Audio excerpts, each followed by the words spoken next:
네, 안녕하세요. 저희는 오늘 교육혁신원에서 진행하는 흡서빌리티 페스티벌 우수 사례 성과 발표회 진행을 맡은 브라질학과 오수민, 학과 유도영입니다. 오늘 많은 학생분들과 관람객들이 참석해 주셨는데 오늘 우리가 이 자리에 모인 이유는 무엇일까요?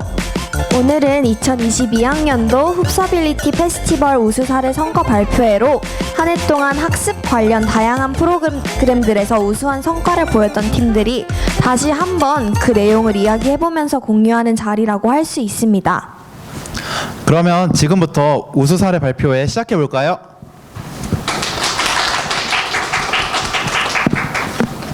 네, 오늘 행사는 2021년 2학기, 2022년 1학기에 진행된 학습 지원 프로그램 비교과 우수 공모전에 참여한 학생들의 우수 사례를 공유하는 자리입니다. 오늘 행사는 어떤 순서로 진행되나요, 돈영님?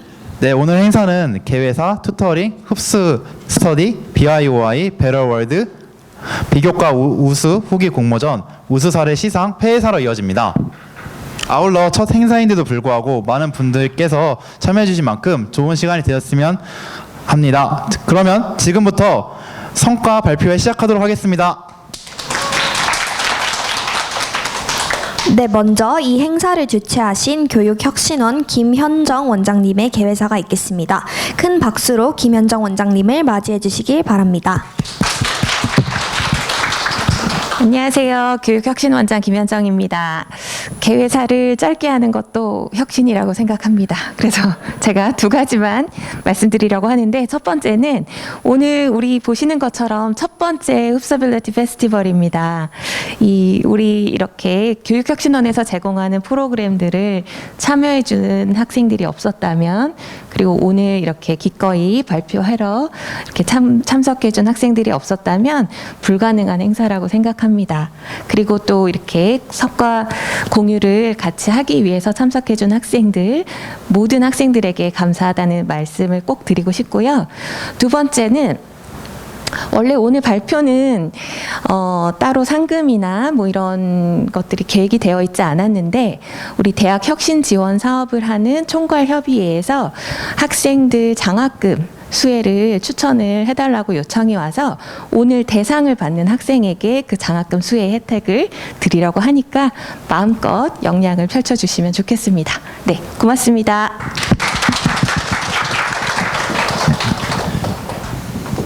네, 좋으신 말씀 감사드립니다.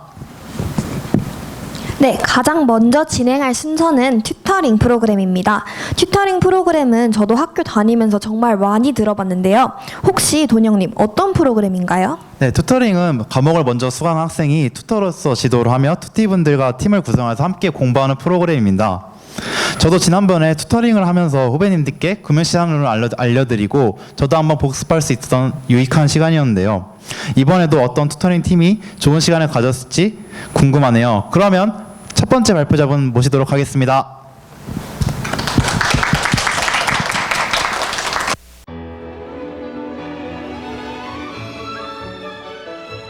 안녕하세요. 첫 번째 발표를 맡은 GBT학부 조소은입니다.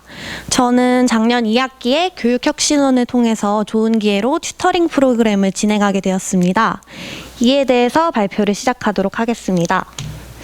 먼저 목차입니다. 저는 지원 동기와 프로그램 과정, 튜티 후기, 튜터 소감 순으로 진행을 하려고 합니다. 첫 번째로 지원 동기에 대해 설명드리겠습니다.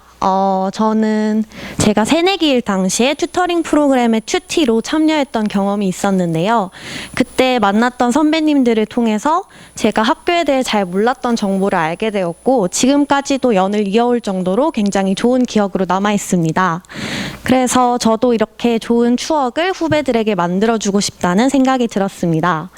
그리고 두 번째로 제가 튜터링을 했던 작년 같은 경우에는 코로나로 인해서 비대면으로 강의가 이어졌는데요. 이를 통해서 아무래도 학우들이 학사 정보에 대해 잘 알지 못해서 이런 정보를 나눠주고 싶다는 생각이 들었습니다. 또 제가 맡았던 과목인 컴퓨터 프로그래밍 같은 경우에는 처음에 배우기에는 굉장히 어렵고 양이 많아서 좀 더 쉽게 가르쳐 주고 싶다는 생각이 들었습니다. 그래서 저는 총 크게 말해서 3가지의 과정을 진행했는데요. 먼저 후배들에게 학사 정보를 공유했습니다.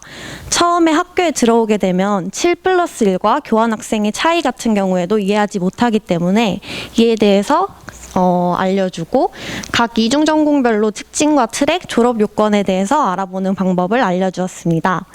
두 번째로는 강의 시간에 했던 헷갈렸던 이론 수업을 제가 따로 진행을 했습니다. 어렵고 헷갈렸던 이론을 간단하게 정리를 해서 먼저 수업을 진행을 하고 쉽게 문제를 풀고 외우는 비결에 대해 설명을 해주었습니다. 그 다음에는 문제풀이를 진행을 했는데요. 기초 문제와 심화 문제 그리고 시험을 대비해서 모의고사를 진행하였습니다. 먼저 이론을 익힐 수 있도록 기초 문제를 풀고 그 뒤에는 심화 문제로 실력을 업시킬 수 있도록 하였습니다.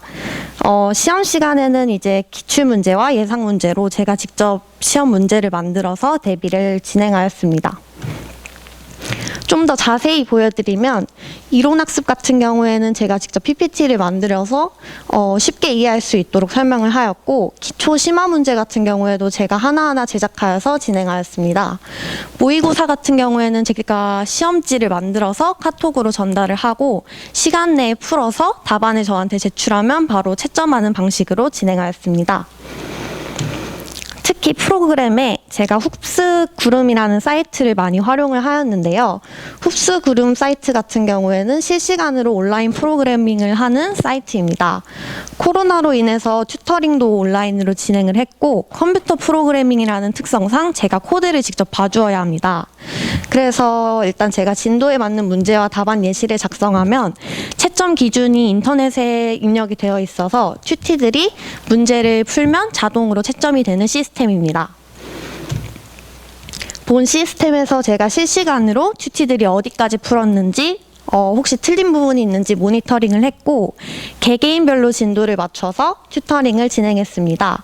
채점 현황을 확인한 이후에 어려움을 겪는 튜티 같은 경우에는 서포트를 진행하고 문제를 잘 푼 학생의 경우에는 다음 문제로 넘어갈 수 있도록 진행을 하였습니다.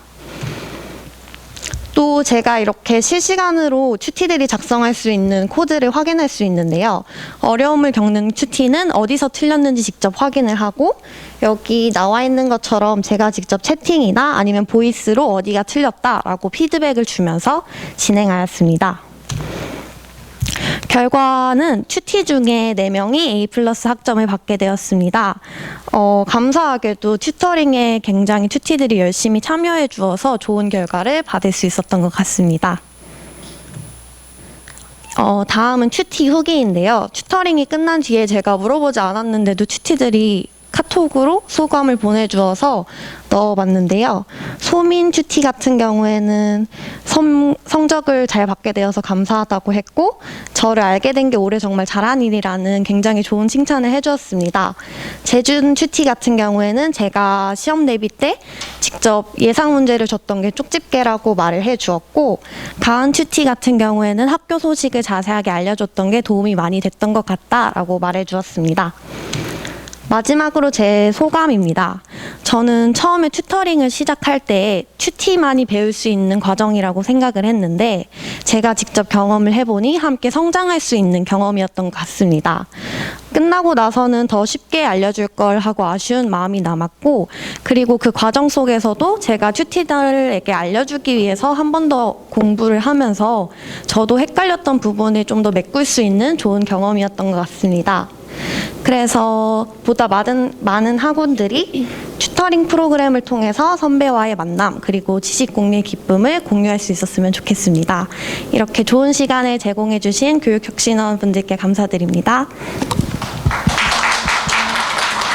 네, 정말 유익한 주제로 튜터링 활동이 이루어진 것 같습니다. 튜터링을 한 학기 진행하면서 가장 인상 깊었던 점 한번 말씀해 줄 수 있을까요? 가장 인상 깊었던 점은 제가 굉장히 신경 쓰였던 튜티가 있었는데요. 부모님 상을 당해서 이제 튜터링에 잘 참여하지 못했던 튜티가 있었습니다. 그래서 제가 튜터링 시간이 아닐 때도 이제 카톡으로 정보를 공유해주고 했었는데 그 친구가 나중에 카톡으로 굉장히 눈물을 쏟으면서 저한테 편지를 보내줬어서 그 마지막 순간이 되게 기억에 남는 것 같습니다. 네, 정말 감동적인 이야기네요. 수고 많으셨습니다. 감사합니다.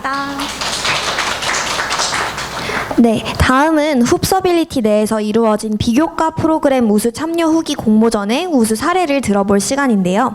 우수 사례 어떤 프로그램인가요, 돈영님? 네, 이번 발표는 동서 비교 문학회라는 활동을 진행한 사례입니다. 해당 연구의 활동에서 설명을 김수현 선생님을 모시고 들어보도록 하겠습니다. 큰 박수로 맞아주시면 감사하겠습니다.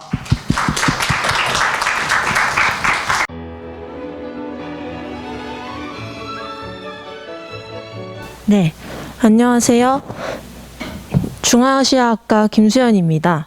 저는 3월부터 8월까지 저희 소중했던 시간에 대해 나눠보고자 합니다.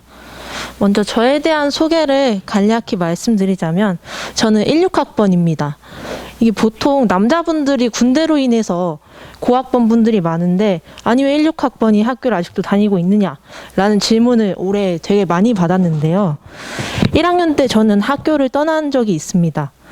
이게 당시 저는 창업을 시작했습니다. 이게 꿈을 마냥 객기 어린 꿈을 쫓는 과정이 아니라 가세가 많이 기울었었고 그리고 가족과 나 이렇게 둘 중에 하나를 선택해야 했던 상황이었습니다.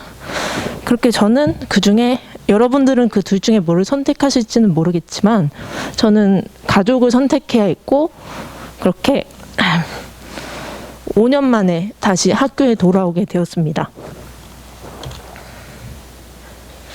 그렇게 여기 보시면 제가 에브리타임에서 가져온 글로벌 캠퍼스 풍경인데요. 다시 학교에 1학기부터 녹아들게 되었고 다시 돌아온 학교를 어떻게 보낼까 하는 생각이 들었습니다. 그 예전에 저에게는 이해할 수 없던 사람이 2명이 있었는데 바로 대학을 2번 갔던 어머니와 그리고 고등학교 때 국어 선생님이었습니다. 그 중학교 때 엄마가 원래 간호대학을 나오셨는데 다시 학교를 가시면서 아니 엄마는 왜 갑자기 다시 학부 생활을 하시는 걸까 하는 의문이 들었는데 그 의구심은 사라지지 않았고 그리고 고등학교에 올라왔습니다. 그때 첫 고등학교 국어 시간에 선생님이 나는 서울대에 너무 가고 싶어서 오수를 해서 서울대 국문과에 갔다 라고 하시는데 당시 애들이 이제 고등학교 1학년이니까 오수를 하면 나도 서울대에 갈 수 있겠다 라는 의견이 되게 많았는데 그때 친했던 저희 반 반장이 오수를 했는데 꿈을 5년 동안 쫓아다닌 사람이면 정말 멋있는 거 아니냐. 꿈을 이루든 안 이뤘든 난 그 과정이 너무 멋있다. 이렇게 얘기를 하는 걸 듣고 내가 잘못 생각을 했었구나.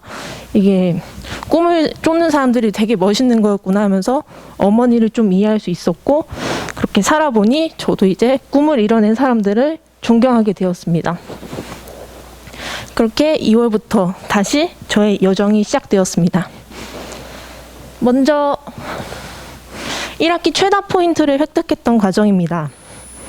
저는 학부 생활이 그 나라는 나무를 자라게 하는 과정이라면 그 흡서빌리티는 그 나무가 자라는 비옥한 토양을 만드는 곳이라고 생각했습니다. 왜냐면 누구나 왼쪽에 보시면 누구나 학업 스트레스 그리고 뭐 시간 관리, 연애, 인간관계 등에서 마냥 남에게 털어놓기는 힘든 그런 어려운 감정이 있습니다. 저는 학생 심리상담 센터를 통해서 이런 부분을 극복했습니다. 한 번은 그 집단 심리상담 특강을 듣고 한 10명 정도 웨벡스에서 후기를 나누는데 그 웨벡스 마이크 너머로 한 분이 저한테 제 후기를 듣고 덕분에 저도 행복해졌다 이렇게 말씀을 해주셨는데 그 자리에서만큼은 저도 되게 내면이 훈훈해졌던 그런 경험이 있습니다. 그리고 후기나 과제를 제출해야 하는 일이 있었는데 저는 솔직히 1학기 때 내가 수업 하나 더 듣나 하는 싶은 심정으로 그런 후기나 과제를 제출을 했던 경험도 있습니다. 그리고 학교 학생 모두가 얻어갈 수 있는 게 여기 우측에 보시면 제가 참여했던 프로그램들을 적어놨는데 여러 직무들을 일단 알게 된 게 가장 컸습니다. 사실 제가 원하는 분야와 다른 많은 해외 영업이나 마케팅, 인사팀 이런 부분들을 많이 알게 됐는데 뭐 제가 원하는 게 아니어도 모르는 것보단 아는 게 낫다. 이런 판단하에 이런 프로그램에 참여했습니다. 그리고 영어 튜터링을 통해서 그 학교 영자신문 에세이 콘테스트에 참여해 보기도 하고 그리고 진로 학습법 상담, 이게 온라인, 오프라인 모두 진행되는 프로그램인데 실제로 이게 좋은 성적으로 이어지는 지름길이 되기도 해서 여기 계신 여러분들도 이런 학습법 상담은 꼭 받아보셨으면 좋겠습니다. 그리고 보통 이런 프로그램 하나가 2.75포인트인데 그 1학기가 끝나갈 때쯤에 저는 그 학점 인정 프로젝트인 흡수업 3기 활동까지 합해서 180포인트까지 획득하게 됐습니다. 이게 교육혁신원 유튜브 공식 유튜브가 있는데 거기 보시면 예전 수상자분들도 다 나오시거든요. 보면 작년 수상자분이 170포인트 정도 획득했었다고 한 걸 보고 아 나도 한 그쯤 받아야겠다라고 생각을 하고 프로그램에 참여했던 그런 경험도 있습니다. 다음 보시면 애교심, 학교를 사랑하는 마음이 여러 프로그램 참여로 이어졌습니다. 이제 곧 신년인데 다들 신년 되시면 신년 계획을 세우시지 않나요?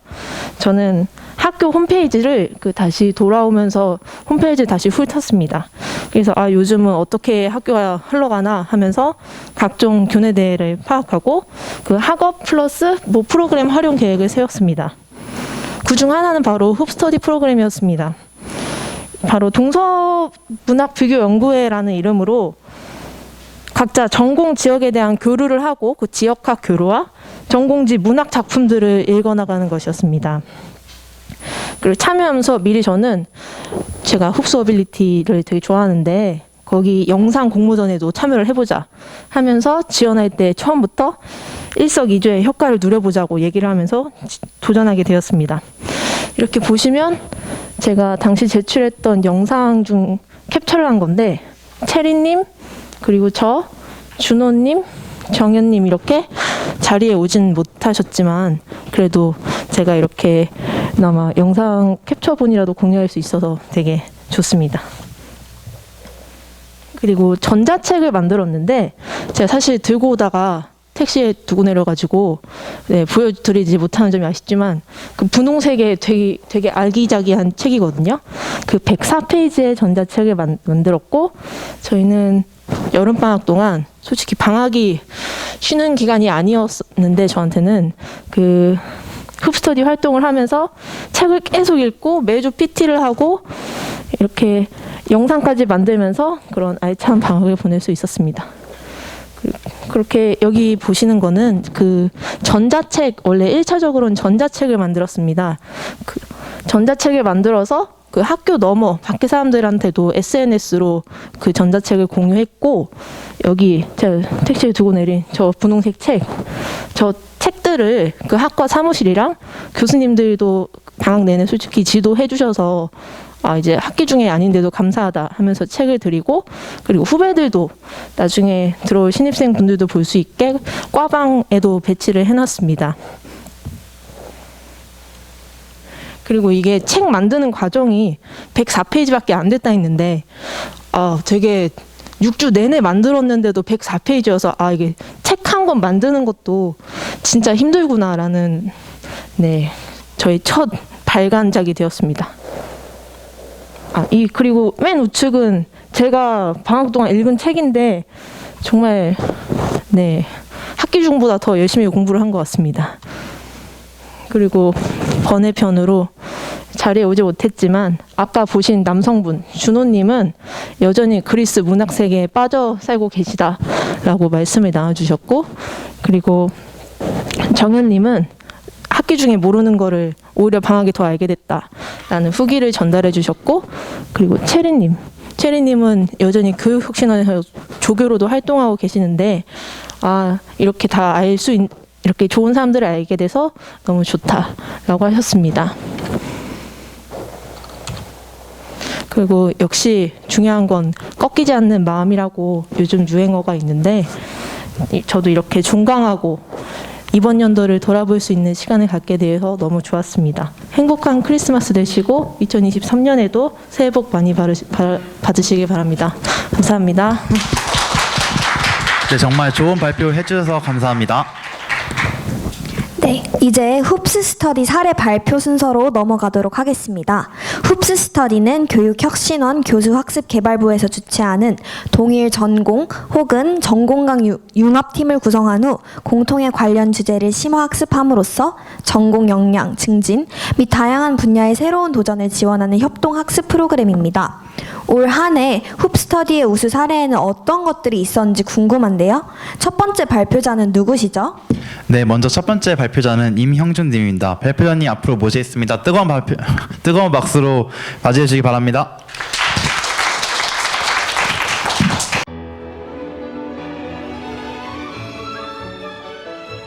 네, 안녕하세요.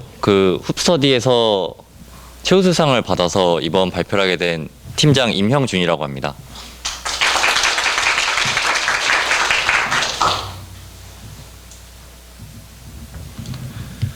네, 저희는 훅스터디를 맨 처음에 결성을 할 때 매우 불안정한 팀이었습니다. 일단 훅스터디로 뭘 공부해야 될지를 자세히 안 정해놨고, 왜 안 정해놨냐면 일단 모두 다 진로가 다르고 학과도 다르고 그다음에 캠퍼스도 몇 명은 설캠이고 몇 명은 글캠이어서 굉장히 분열이 심했던 상태였습니다. 대외 활동으로 만나기 때문에 뭘 해야 될지, 뭔가 같이 하고 싶은 건 많은데 협동력도 좋은데 그리고 각자 능력도 충분히 많은데 뭘 해야 될까라는 거에 대한 고민이 많았습니다.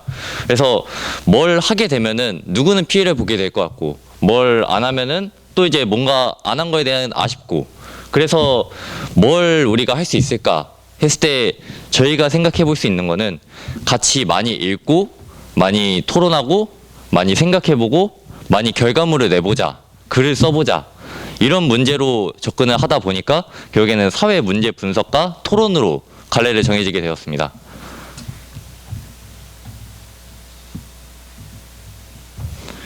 네, 저희는 이제 총 아주 크게 묶어서는 총 3가지 주제에 대해서 토론을 나눴습니다. 일단 첫 번째는 탄소 중립이고요. 그다음에 두 번째는 인앱 결제에 대해서 이게 독점인가 아닌가에 대해서 나눴고, 그다음에 OTT 플랫폼, 넷플릭스나 이런 거에 대한 OTT 플랫폼이 과연 어떤 식으로 산업이 생태가 변화가 될까에 대해서 이야기를 나눴습니다. 일단은 토론을 할 때 맨 처음에 토론 방식에 대해서도 어떻게 나눠야 될지 잘 몰랐기 때문에 그거서부터 시작을 한 것 같습니다. 일단 저희 1주차 주간 보고서가 저 위에 있는, 가운데 위에 있는 보고서인데요. 굉장히 짧게 나오기도 했고 저희가 뭘 해야 될지도 몰라서 일단은 맨 처음에는 토의 주제만 딱 정해놓고 그 다음에 넘어갔던 것 같습니다. 하지만 이제 점점 주간을 거듭하다 보니까 서로 다 욕심이 많은 인물들이기 때문에 이거는 이렇게 해보자, 이건 저렇게 해보자, 이건 우리가 한계가 있다, 이거는 우리가 좀 너무 편향적인데, 약간 이런 생각을 많이 하게 됐습니다. 그래서 일단은 가장 맨 처음에 발견했던 문제점이 뉴스 기사 등을 통해서 사회 문제를 발견하려 하면은 뉴스 기사는 굉장히 정보가 집약적이고 그다음에 아주 주장이 명확합니다.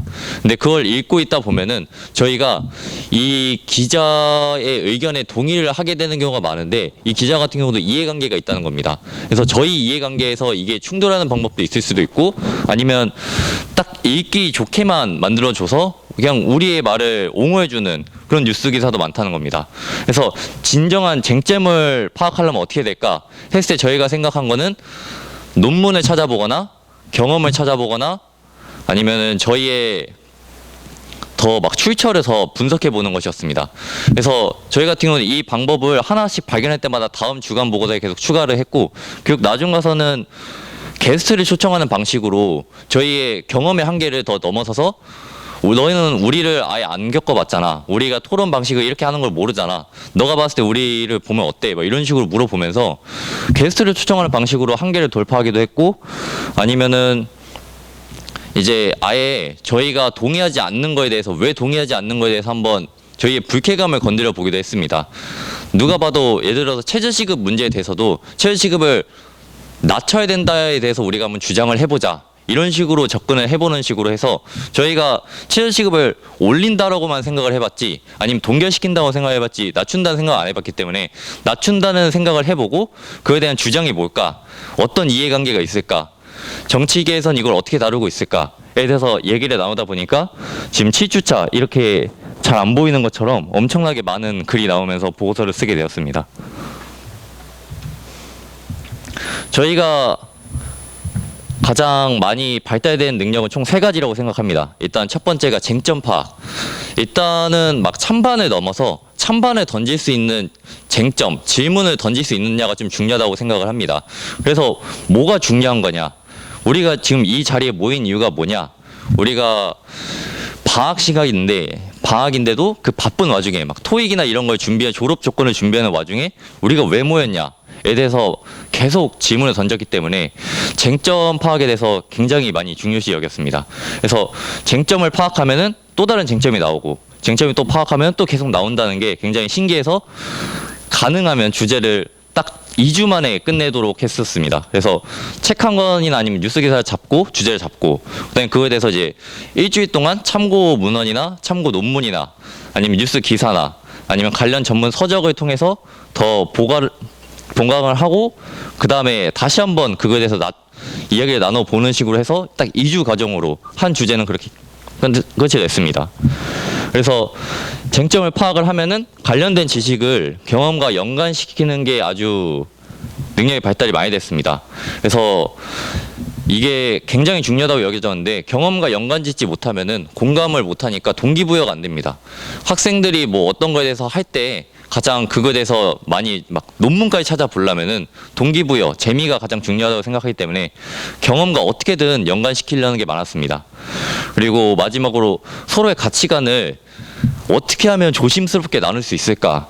왜냐하면 서로 반대를 해야 더 많은 의견도 나오고 더 풍부해진다고 생각하기 때문에 일부러 반대를 하는 경우가 많았는데 자기는 동의를 해줘도 그냥 일부러 반대를 해보는 거죠. 그런 식으로 반대를 하다 보니까 서로의 가치관을 어떻게 조심스럽게 의견을 교환할 수 있을까에 대한 방식도 많이 개선이 이루어진 것 같습니다. 이거에 대해서는 뭐 포괄적인 방법은 없고 각 개인마다 어떤 식으로 접근해야 되는지 그 팀원들에 대해서 더 이해도가 더 높아졌다고 볼 수 있을 것 같습니다. 그래서 저희 같은 경우는 총 3가지 능력이 좀 길러졌으면은 이번에 3가지 습관이 좀 길러졌습니다. 일단 가장 많이 동의를 하는 부분이 분석이 엄청 얇으면은 개념이 포괄적으로 변하고 사람이 좀 고정관념이 생깁니다. 나는 그냥 그게 싫어. 나는 그냥 그런 것들이 싫어.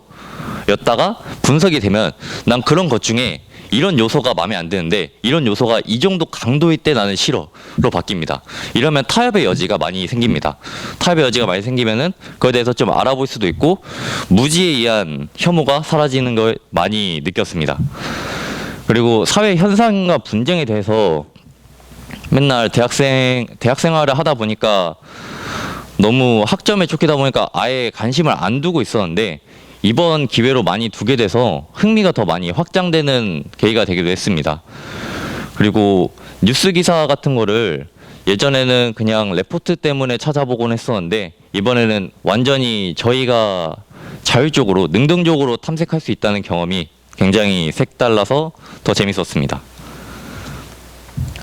그래서 마지막 저희 활동은 플로깅이었습니다. 대천 해수욕장에 가서 플로깅을 진행했고요.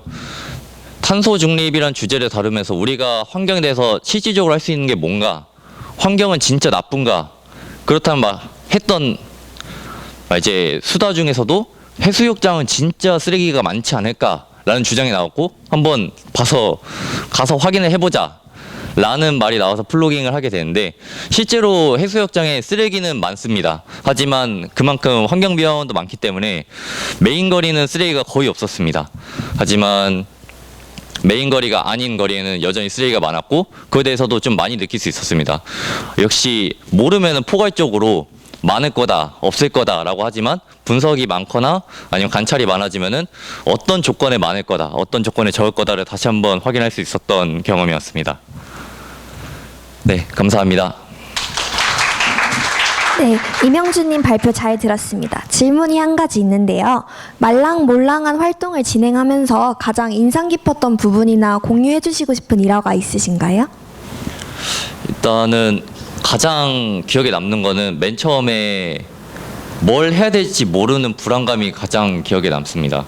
저희 팀 이름도 말랑몰랑이 진짜 아예 서로 아이디어가 없어서 생긴 제목인데 제가 말랑몰랑처럼 팀 이름을 한번 짜보자 했다가 말랑몰랑이 돼버려서 그런 것처럼 맨 처음에 아예 아무것도 없을 때 이걸 어떻게 개척해 나가야 될까 하라고 고민했던 게 그때 엄청 고통스러웠는데 지금 돌이켜 보면은 가장 발전이 많이 됐던 경험이었다고 생각이 듭니다.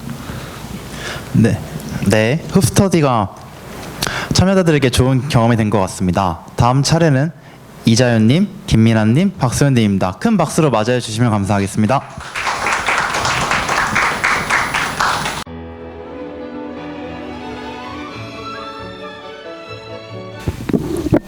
네, 시작하겠습니다.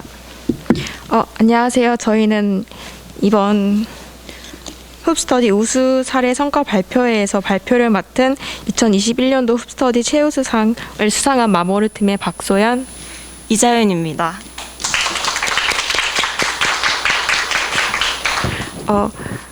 저희는 흡스터디 과정과 그리고 흡스터디를 통해서 각자 어떤 방향으로 성장해 갔는지 발표하고자 합니다.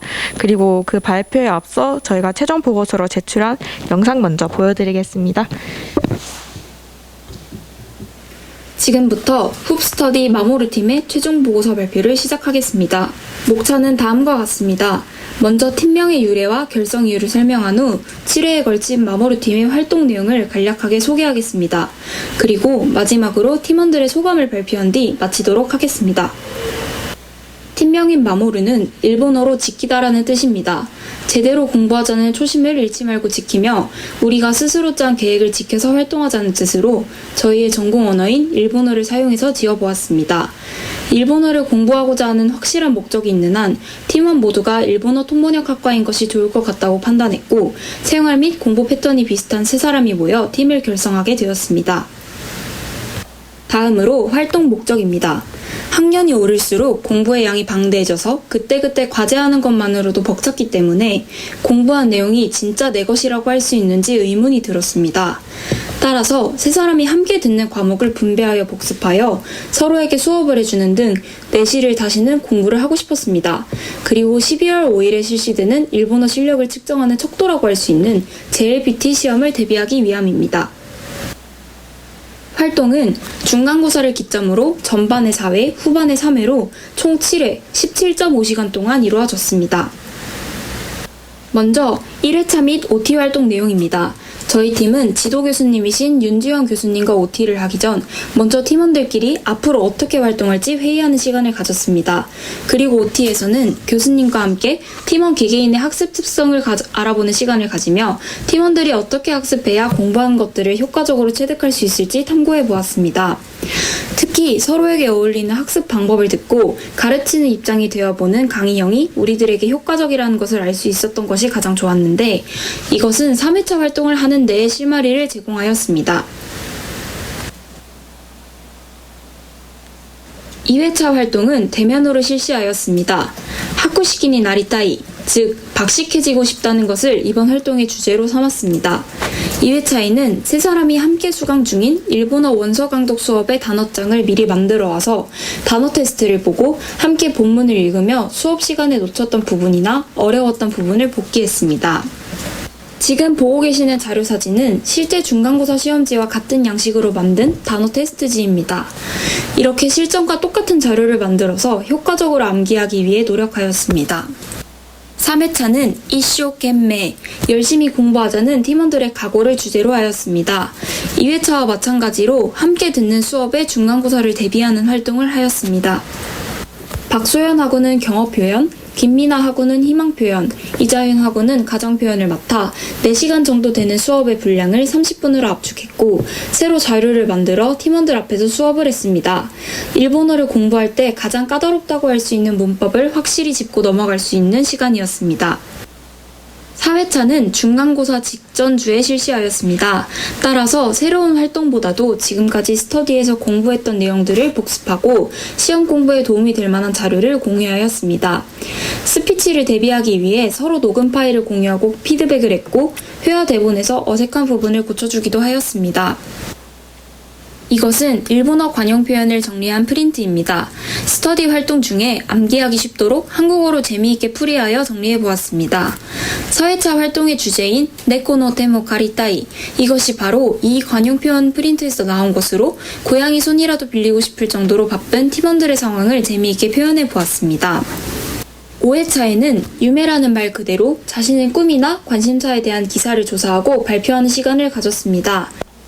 김미나 학우는 이중전공과 관련된 무역, 그 중에서도 코트라에 대한 내용을, 박소연 학우는 위드 코로나 시대에 걸맞는 재택근무에 관한 뉴스를, 이자윤 학우는 장래희망인 경찰의 근무 환경에 대한 뉴스를 조사했습니다. 저희가 활동한 내역을 간단하게 영상으로 보여드렸고요. 저희가 21년도 2학기에 흡스터디를 하고 그리고 1년이 지나는 동안에 저희가 어떤 활동을 했고 어떻게 성장을 했는지에 대해서 발표를 하겠습니다.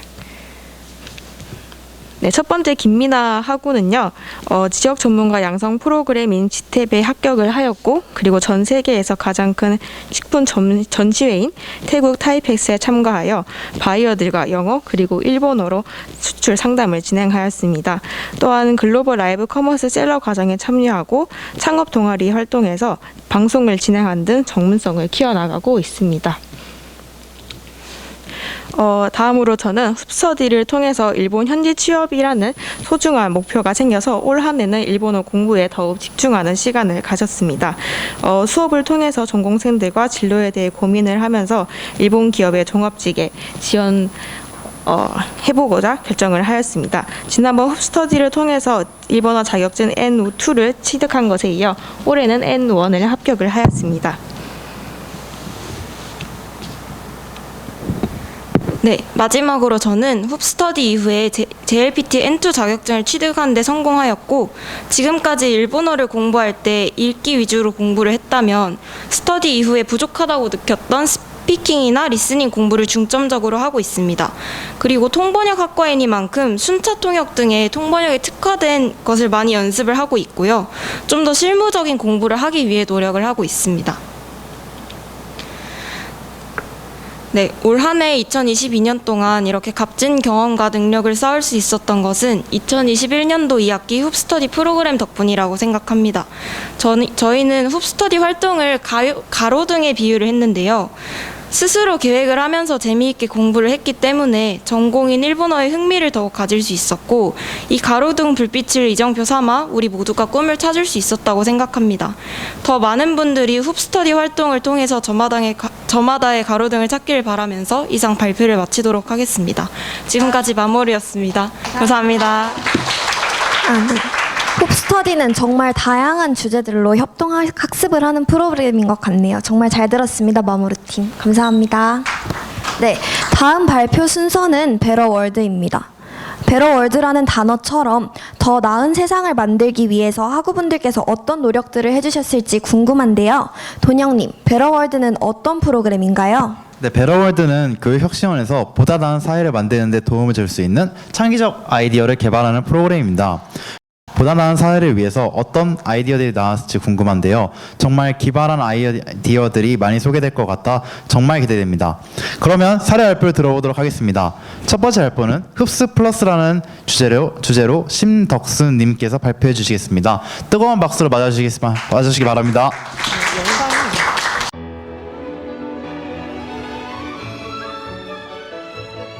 네, 안녕하세요. 저는 교내 어플의 개선안을 가지고 베러월드 공모전에서 대상을 수상했던 흡스 플러스 팀의 심덕수입니다.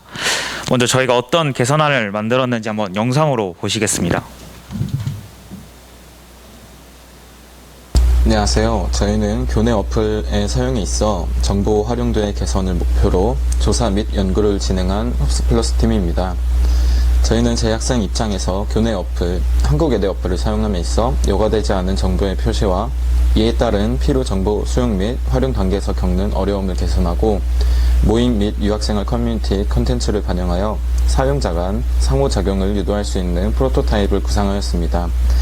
해당 발표는 문제 상황에 대한 내용과 해결 방안 및 기대 효과를 각각 교차로 확인하고 해당 어플의 프로토타입을 시연한 후 방향성과 기대 효과를 다시 정리하는 형태로 구성하겠습니다. 우선 첫 번째 문제 상황입니다. 기존 한국예대 어플은 학교 생활의 전반적인 정보를 나타내고 있으나 정보를 여과하는 조건과 알고리즘의 부재로 이에 제공된 정보들은 대상을 구분하지 않고 홈페이지를 기반으로 하여 업로드되는 모든 정보를 나타내고 있으며 각각의 컨텐츠 및 프로그램 중에서도 재학생의 학부나 관심사를 반영하지 못한 정보를 재학생 구성원 모두에게 일괄 표시하고 있습니다. 이는 알림 수신에서도 드러나며 학생 기준 비관련 정보의 푸시 알림은 해당 어플 알림을 차단하게 하고 이에 따라 유용한 정보가 있음에도 불구하고 해당 정보를 선택적으로 탐색할 기회를 잃는 경우가 있습니다. 이에 해결 방안으로 재학생 개인을 기준으로 관련 정보의 제공과 수용을 위해 조건화된 필터를 제공합니다. 이후 필터된 정보들을 프로그램, 커뮤니티, 학사 및 장학 공지 등의 배너로 표시함으로써 중국어 통번역 학부 재학생 임예람 씨의 메인 화면은 자기 조건화한 카테고리를 반영한 정보들로 구성할 수 있습니다. 두 번째 문제 상황입니다. 어떠한 프로그램 공지 및 알림을 통해 유용한 내용을 수신하여도 외부 링크로 연결이 유도되는 경우입니다. 이는 구체적인 정보 수용 및 신청 단계가 아니더라도 대략적인 탐색과 정보 수용을 원하는 재학생 입장에서는 접근성이 매우 떨어진다고 볼 수 있습니다.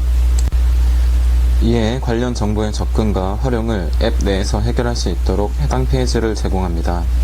이에 해당 프로그램의 내용에 따라 구체적으로 첨부 양식이 필요하거나 외부 기관의 연결이 필요한 시 PC로 접근을 요구하는 케이스를 따로 구분하였습니다. 정보 활용의 개선 측면에서는 앞선 두 문제 상황과 해결 방안이 중점적인 내용이며 이는 학사 및 장학, 비교과 프로그램 등 학교 모든 부서가 제공하는 정보에 적용될 수 있습니다. 이와 별개로 흡스 플러스 어플이 가질 수 있는 학생 교류 활성화 측면의 커뮤니티 플랫폼을 활성화시키는 방향으로 구상해 보았습니다. 기존 e클래스에서 제공하는 소모임 컨텐츠는 소모임이라는 제목 그 자체로 봤을 때 교류와 상호작용이 중요하나 활성화 정도는 미비하다고 볼 수 있습니다. 이에 흡스 플러스에서는 기존의 소모임 공간뿐만 아니라 학교 특성을 반영한 유학생활 커뮤니티 페이지 또한 제공함으로써 학생 간 정보 교류, 대인관계, 취미와 역량 개발 등의 영역에서 시너지를 기대할 수 있습니다. 이에 현재까지 흡스 플러스를 활용함으로써 해결할 수 있는 내용을 간단하게 정리를 해보았습니다. 흡스 플러스는 정보 활용에 미비에 따른 사회적 비용을 줄이고 더 나은 환경에서 구성원들 간 교류를 통해 다양한 영역에서 발전을 꾀할 수 있는 수단으로서 활용될 수 있습니다. 네, 여기까지가 저희가 이제 준비했던 개선안이고요. 사실 제가 이렇게 우수사례 성과 발표에 나왔던 건 이 배럴월드 공모전을 준비하고 참여했던 경험이 저희 인생에 좀 중요한 변곡점을 만들었기 때문입니다. 그리고 또 이렇게 나와서 발표를 하는 거는 이 교육혁신원의 프로그램에 참여가 다른 학우들이 이렇게 많이 참여해서 제가 그랬던 것처럼 뭐 인생에 긍정적인 영향을 미치고 새로운 도전을 많이 했으면 하는 바람이었습니다. 그래서 마지막으로 짧게 제가 어떤 도전을 하고 있는지 네, 영상으로도 이번에도 살펴보겠습니다.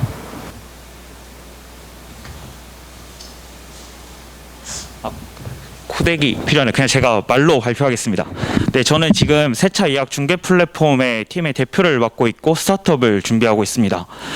배럴월드 공모전을 통해서 IT 제품에 대해서 이렇게 개선안을 도출했는데 결국에는 IT 프로덕트가 사용자의 불편함을 해결하는 데 초점을 맞추고 있다는 것을 알게 되었고 뭐 스타트업을 한다는 것 또한 사람들의 불편함을 찾아서 그 개선안을 해결책을 내놓는 과정임을 깨닫게 되었습니다. 그래서 저는 세차를 예약하고 세차를 받는 그 과정에 여러 불편함들이 있다는 것을 발견했고 그 해결책에 대한 아이디어를 가지고 전국적인 규모의 창업 경진대에서 최우수상을 수상하기도 했고 그 아이디어를 가지고 특허를 출원하기로 했습니다. 지금은 인천시와 중기부의 지원을 받아 MVP 제품을 개발하고 있고 다음 달 베타 테스트를 앞두고 있습니다. 몇 달 전까지만 해도 IT 산업에 전무하던 제가 이렇게 IT 플랫폼 스타트업의 대표로 일하게 되는 거는 이 배럴월드 공모전에서 이제 준비하고 수상했던 경험이 크게 작용했던 것 같습니다. 예, 저희 도전을 끝까지 응원해 주시면 감사하겠습니다. 네, 심덕수님의 발표 잘 들었습니다. 감사합니다. 네, 다음 발표자는 그리닝이라는 주제로 김기현, 김수빈, 이선나님의 발표를 듣도록 하겠습니다. 발표자는 앞으로 나와주시기 바랍니다. 큰 박수로 맞이해 주시기 바랍니다.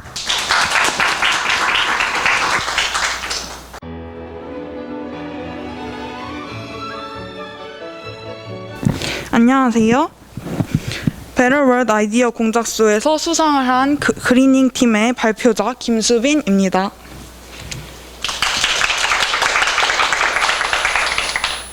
그리닝 팀원들은 허브라는 외대 창업 동아리에서 만났습니다. 사실 창업 과정 중에서 가장 어려운 부분이 사업 아이디어를 내고 그것을 구체화시키는 것이었습니다. 그런 와중에 이제 베럴월드 아이디어 공작소를 만났고 그 공작소를 만나면서 조금 더 작은 지역 사회 그리고 저희가 담겨 있는 사회에서 아이디어를 먼저 내서 한번 실천해 보자라는 이유에서 베럴월드 아이디어 공작소에 참여하게 되었습니다. 현재 그리닝은 외대 캠퍼스 타운에 소속되어 있기도 하며 동아리 활동으로 시작했기에 학교에서 있는 시간이 많았는데요. 학교에서 회의를 하면서 느꼈던 점이 바로 쓰레기 문제였습니다. 저희가 회의를 하면서 많은 시간을 보내다 보니 식사를 학교에서 배달 음식으로 해결해야 할 때가 많았습니다. 배달 음식을 시키면 가장 문제점이 남은 음식물 쓰레기를 처리하기 곤란하다는 점이었습니다. 그것은 저희 그리닝뿐만이 아니라 많은 교내의 구성원들이 느끼고 있었고 많은 학우들이 음식물 쓰레기를 처치하기 곤란해서 화장실 변기에 버리거나 아니면 쓰레기통 옆에 그냥 방치해 두는 경우가 많았습니다. 그래서 제안했습니다. 그리닝의 훅 배달존을 학교 내 배달 음식을 수령할 때 배달존에서만 수령할 수 있고 그 배달존에서 배달받은 장부를 작성하게 합니다. 이후 제한된 시간 안에 먹은 배달 음식물 쓰레기를 분리수거했다는 인증 사진과 내용을 작성할 수 있도록 합니다. 이를 인증하지 않는다면 해당 학기 동안은 페널티를 부과하여 다른 때에 배달 음식을 수령할 수 없도록 하는 시스템입니다. 저희는 교내 음식물 쓰레기 문제를 인지하고 나서 국제학사 및 교내 건물의 쓰레기통을 점검을 했고 문제 확인을 정확히 했습니다. 이후 교내 관련 시설관리팀의 서면 인터뷰 요청과 인터뷰 조사 등으로 문제 해결책을 구체화했습니다. 이는 음식물 쓰레기 수거함 설치를 넘어서 강제성을 부여함으로써 학교 구성원으로서의 책임감을 가지고 앞으로 더 올바르게 분리수거할 수 있도록 하는 데 의의가 있습니다.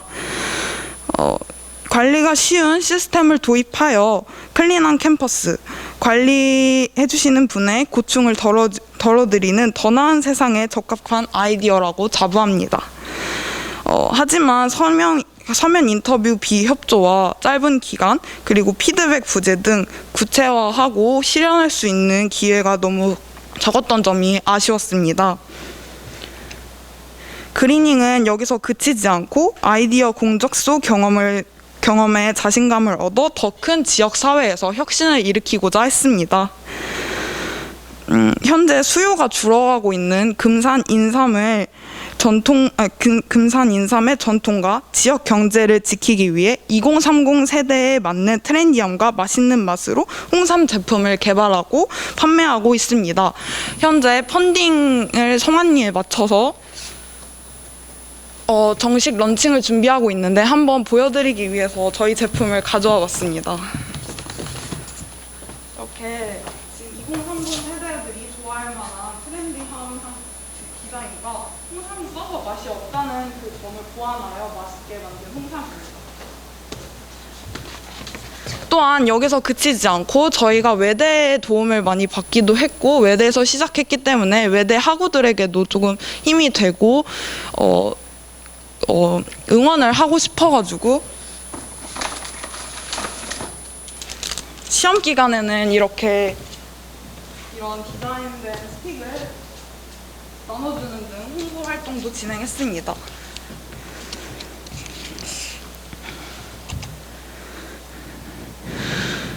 이렇게 지역사회와 더 나은 세상을 위해 달려가고 있는 그리닝은 주식회사까지 설립을 하였고요.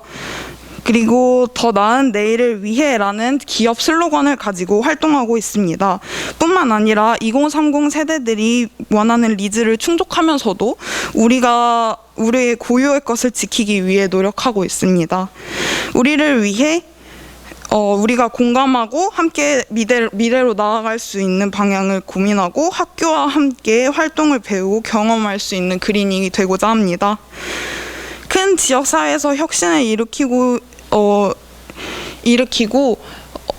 앞으로의 활동을 더 열심히 지켜봐 주신다면 선배 기업으로서 또한 혁신원의 수상 선배로서 혁신원에 조금 더 기여할 수 있을 것 같습니다. 앞으로도 그리닝 활동에 관심 많이 가져주시길 바라겠습니다. 감사합니다.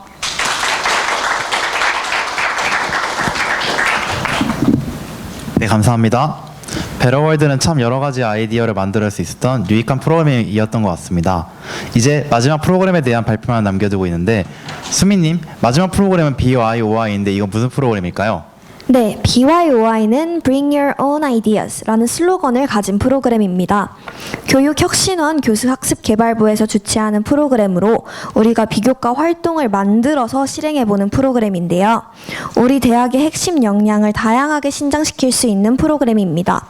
저도 아직 참여를 해보지 못했는데 기회가 된다면 다음 학기에 꼭 참여해볼 생각입니다.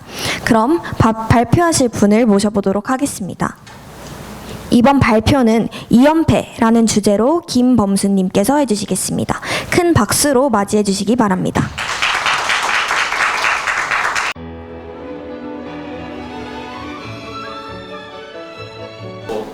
준비하면서 잠깐 말씀드리면 저희는 사실 주제가 2연패가 아니라 저희 팀명이 2연패거든요. 저희 팀명이 2연패였던 이유는 저희 이제 또 BYOI도 그렇고 하여간 흡서빌리티에서 등록되어 있는 활동들을 굉장히 좀 많이 해봤었습니다. 한 3번 정도 했었는데 그래서 팀명을 또 이번에도 상 한번 받아보자 이런 생각으로 2연패로 지었고요. 저 잘 받게 돼가지고 기분이 좋습니다. 네, 저 정식으로 인사드리겠습니다. 저는 철학과 김범수라고 하고요. 오늘 저희가 이제 이 지난 학기에 진행했던 그 필름으로 가까워지는 순간이라는 주제로 이제 활동했던 그 내용들을 발표를 해 보려고 합니다. 반갑습니다. 그리고 또 하나 더 말씀드리고 싶은 게 아까 그 발표해 주셨던 분께서 에브리타임에서 사진 가져오셨다고 올려놓으신 거 봤어요. 그 중에 2장은 제 거 같던데요? 그렇습니다. 자, 저는 이제 오늘 저희가 이제 저희가 진행했던 프로그램은 필름 사진과 관련돼 있습니다. 여러분 요즘 필름 사진 많이들 찍으시나요? 이게 정말 지금도 끄덕거리시는 분들 많습니다. 이게 좀 저로서도 사실 이해가 잘 안 됩니다. 왜냐면은 원래 저만 알고 있다고 생각했거든요. 우리 팀원들만 알고 있다고 생각했는데 이렇게 다들 필름 사진들을 이렇게 최근 들어서 굉장히 많이 찍고 계시더라고요. 그래서 왜 필름 사진이 유행을 하게 됐을까? 왜 다시 필름 사진이 유행을 하게 됐으며 우리가 이렇게 편한 디지털 사진이 있는데도 불구하고 굳이 필름 사진을 찍을까? 라는 주제로 먼저 이제 수업 시간에 과제로 탐구를 했던 게 이제 발전되어서 저희가 이런 활동을 진행한 계기가 되었습니다.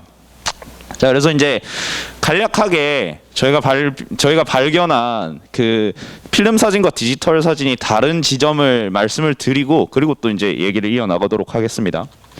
앞에 이제 그림을 봐주시면 위에 있는 게 디지털 사진의 생성 경로이고요. 밑에 있는 게 필름 사진의 생성 경로입니다. 뭐가 다르냐면 우리가 카메라로 사진을 딱 찍고 나서 디지털 사진 같은 경우에는 저기 중간에 보이는 이상하게 생긴 센서라는 게 있어요. 그 센서가 빛을 받아들여서 저런 오른쪽에 있는 매트릭스 같은 그냥 전자적인 정보로 저장을 해버립니다. 그러니까 우리가 디지털 사진 같은 경우에는 셔터를 딱 누르고 나면 그 뒤부터 나오는 모든 결과물들은 우리랑 같이 있지 않아요. 다만 디지털 세상에 넘어가서 어떤 가상 공간 속에서만 존재하는 것이 돼버립니다. 근데 필름 사진은 그렇지 않거든요. 필름 사진의 가장 큰 특징은 물리적인 특성이라고 생각을 했어요. 왜 그러냐면 필름 사진은 사진을 찍고 그 중간 단계인 필름이 현상되고 뭐 현상된 필름이 네거티브로 나오고 네거티브를 사용해서 또 다시 인화를 하고 하는 모든 아날로그적 과정들은 디지털 사진과는 다르게 우리가 지금 존재하고 있는 이 현실 세계 속에서 존재를 하고 있다는 게 가장 큰 특징이 되겠습니다. 그래서 말하자면 이제 필름 사진은 디지털 사진에 비해서 우리랑 가까이 있는 거예요. 우리가 만질 수 있고 또 우리가 볼 수 있는 그런 대상이 되는 겁니다. 자, 근데 여러분, 필름 사진은 순간을 잡아놓는 뭐 그런 예술이다 이런 얘기들 들어보신 적이 있으신지 모르겠는데요. 이 필름 사진의 특성과 함께 해서 그런 사진의 특징을 다시 한번 해석을 해보면은 필름 사진 같은 경우에는 우리의 순간을 우리가 물리적으로 우리랑 같은 세계 속에 남겨놓는다라는 특징이 있었던 겁니다. 이거 너무 아름답지 않습니까?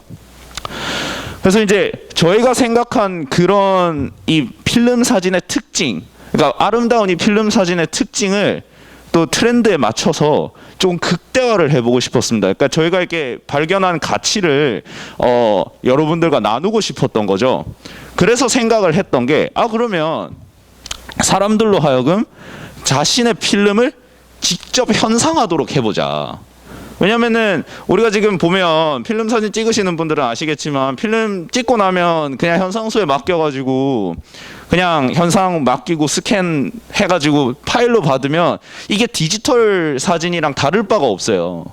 그래서 그걸 조금 더 말 그대로 아날로그 감성이라는 이름으로 포장을 해가지고 그래서 내가 내 스스로 내 순간을 한번 만지는 그런 경험을 하도록 해보자 라면서 이제 이 필름 현상 클래스를 진행을 했고요.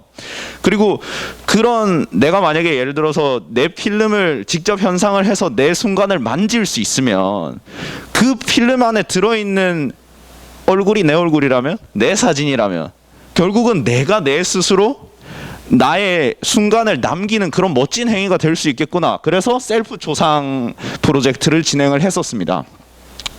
자, 그래서 이게 어렵잖아요. 또 뭐 화학약품을 쓰고 하는 일이고 또 뭐 여러 가지 장비가 필요하고 그러니까 일반인들이 접근하기에는 사실 쉽지가 않습니다. 이걸 그 프로세스를 이해하는 것도 굉장히 어렵고요. 그래서 여기서 이제 저희가 차별점을 둔 건 뭐냐면 그 필름 현상 약품이 원래는 이제 보통 2가지에서 3가지 정도의 그런 프로세스로 진행이 되는데요.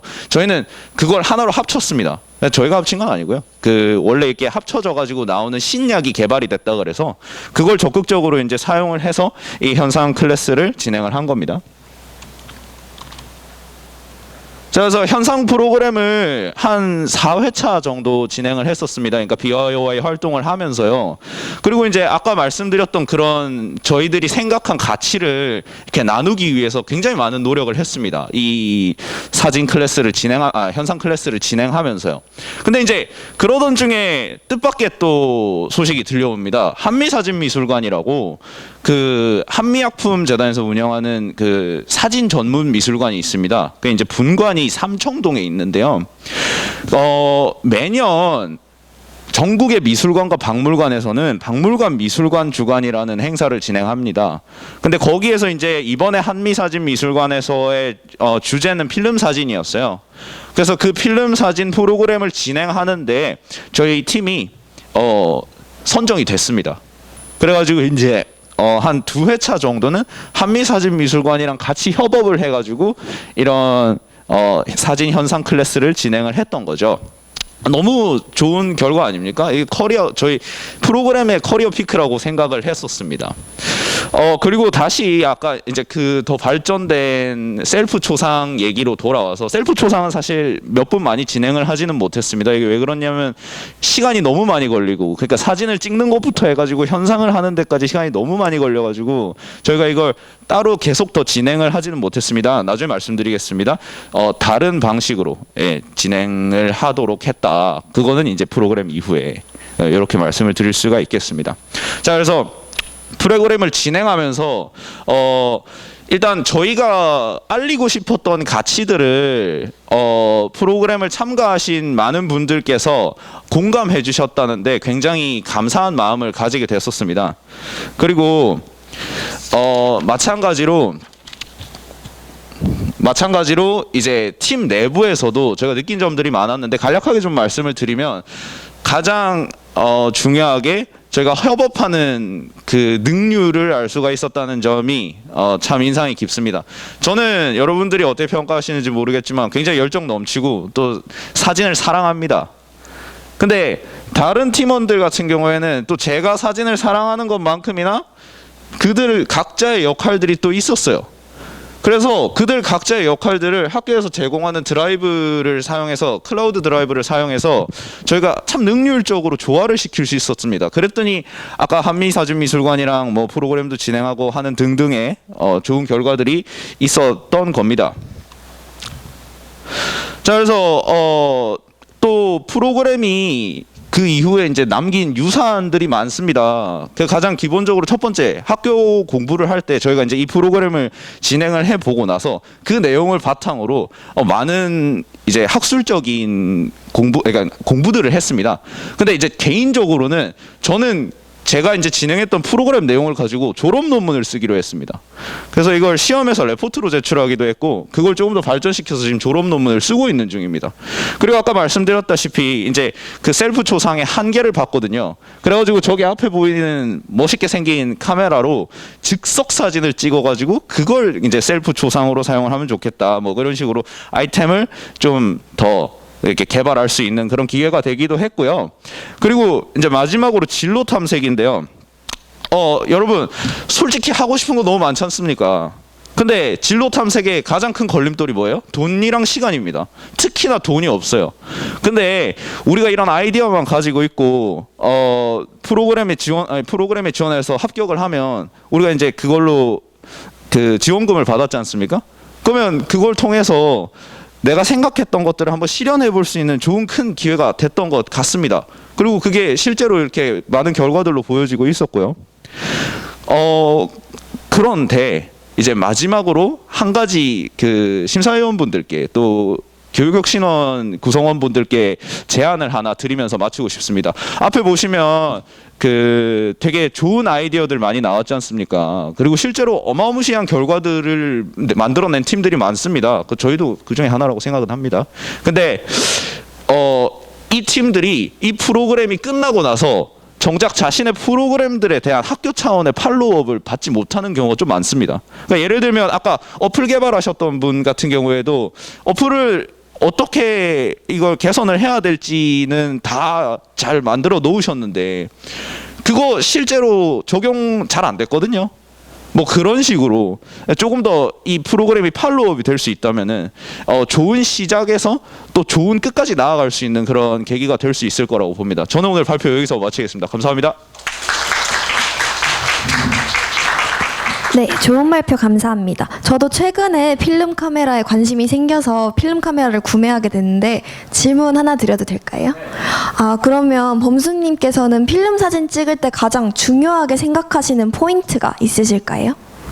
필름 사진을 찍을 때 중요하게 생각하는 포인트인지는 잘 모르겠는데요. 저는 고민을 안 하려고 합니다. 사실 뭔가 생각을 하려고 하지 않아요.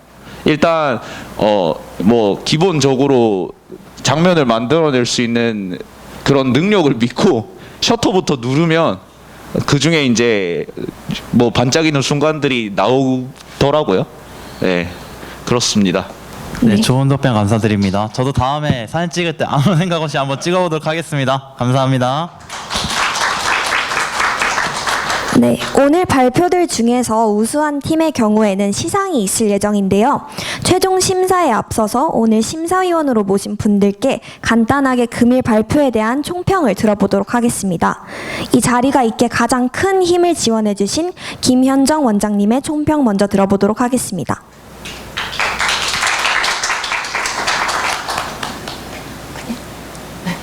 네, 발표 너무 잘 들었고요. 오늘 발표해 주신 학생들 그리고 끝까지 잘 들어준 학생들 모두 고맙습니다. 제가 들으면서 간단하게 메모를 좀 해봤는데 오늘 우리 학생들이 참여했던 프로그램이 굉장히 다양했는데 제가 공통점을 좀 발견을 했어요.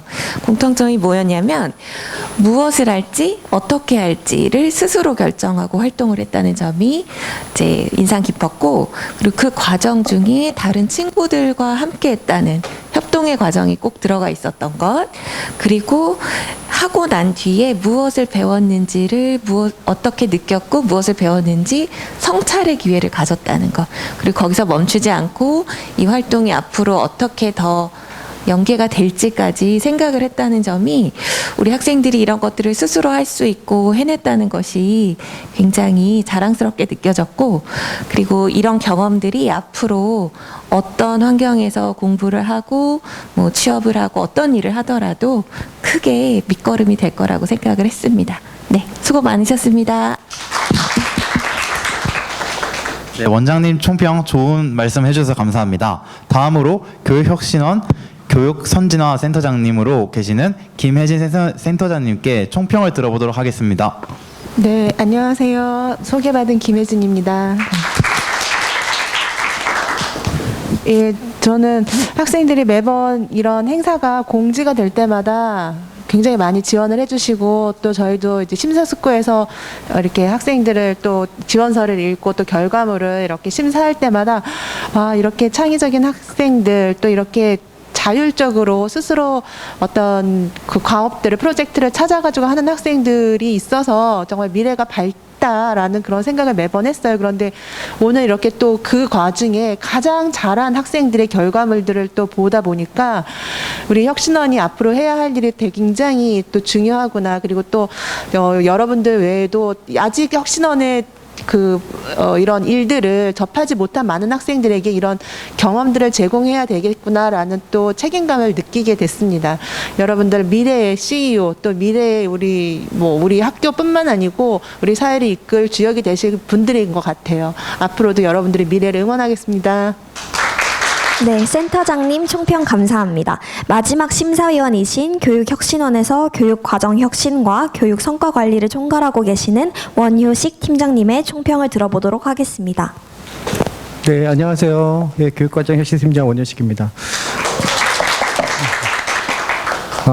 오늘 여러분들의 발표를 보면서 정말 세상 깜짝깜짝 놀랐습니다. 여러분들의 이 재능을 보고 제가 과연 우열을 가릴 수 있을까 좀 걱정스럽고, 여러분들 이 재능을 한데 모아서 외대의 역량이 만들어지고 그 외대의 역량이 다시 우리 사회의 공공재가 될 수 있도록 저 또한 노력하겠습니다. 그리고 여러분들이 이 사회의 제목으로 성장할 수 있도록 우리 교육혁신원이 함께 하겠습니다. 감사합니다. 네, 팀장님 좋으신 총평 해주셔서 감사합니다. 심사위원 분들께서는 지금부터 발표에 대한 심사를 부탁드리겠습니다. 와, 저도 오늘 발표 들으면서 정말 모든 분들이 대단하시다라는 생각을 했는데요. 오늘 발표하신 분들 중 저희는 대상, 최우수상, 그리고 우수상을 선발하여 시상을 할 계획에 있습니다. 심사는 심사위원 3분뿐 아니라 지금 방청석에 앉아 계시는 모든 분들의 의견을 반영하여 이루어질 예정입니다. 돈영님, 근데 방청석에 앉아 계시는 분들의 의견은 어떻게 수렴하죠? 네, 최종 순위를 결정하는 방청객 투표 방법에 대해서 알려드리겠습니다. 다들 핸드폰 가지고 계신가요? 안드로이드 폰, 아이폰 모두 핸드폰 카메라로 지금 화면에 보이시는 QR코드를 인식해 주시면 금일 발표한 팀들 분들께 투표해 줄 수 있습니다. 1, 2, 3 순서대로 총 3팀을 선발해 주시면 됩니다. 오늘 가장 인상 깊었다, 정말 유익한 활동을 진행할 것 같다라는 생각이 드는 팀들에게 투표해 주시면 감사하겠습니다. 네, 다시 한번 알려드리겠습니다. 아이폰, 안드로이드 폰 모두 핸드폰 카메라로 지금 스크린에 보여지는 QR을 인식해 주시면 금일 발표해 주신 분들에게 투표하실 수 있습니다. 1등, 2등, 3위로 총 3팀을 선발해 주시면 됩니다.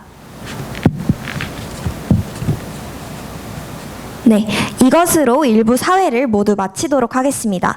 발표해주신 분들 모두 수고 많으셨습니다. 돈영님도 사회 보시느라 고생 많으셨어요. 네, 수민님도 고생 많으셨습니다. 저희는 심사하는 기간 동안 잠시 휴식을 갖도록 하겠습니다. 지금까지 부스터즈 학생혁신단 유돈영, 오수민이었습니다. 감사합니다. 감사합니다.